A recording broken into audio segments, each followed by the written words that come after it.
meses ante ustedes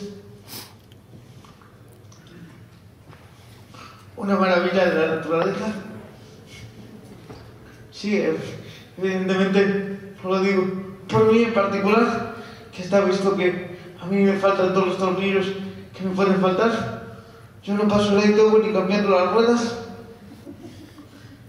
Soy la única persona que cuando dice te falta un tornillo, yo puedo decir ¿de dónde?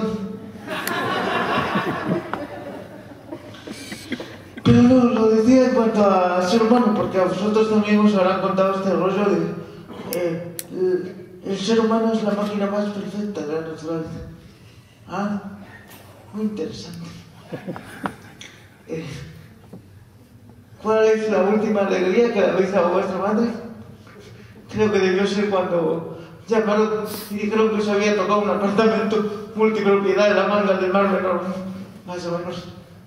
Pero no, el cuerpo no es una máquina perfecta, porque el cuerpo segrega un montón de cosas inútiles, como por ejemplo legañas. ¿Alguien me puede decir para qué coño sirven las legañas? Y el sudor. O sea, la gente sudamos. ¿Y qué utilidad tiene? Si al menos sudáramos gin tonic, se podría destilar o algo. Pero en fin. En mi vida, yo, igual que Paco Moral iba al programa de Mercedes Milá a hablar de su libro, yo vengo aquí a hablar de mi vida, porque es lo que tengo más a mano. Entonces, en mi vida todo va al revés. Cuando uno va a nacer, a la madre siempre le regalan patuquitos rosas o azules en función de cuál sea el sexo del niño.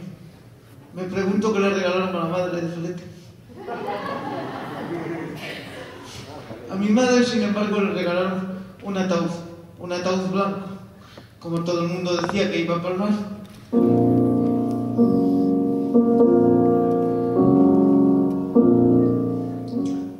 Y mi madre dijo, uy, con lo que crecen a estas edades, de dormir no sé si me va a valer. Pero al final salí adelante, de aquella manera, pero salí. Y mi padre, que es un tío muy apañado, y tiene en DVD las 12 temporadas de Bricomanía, le puso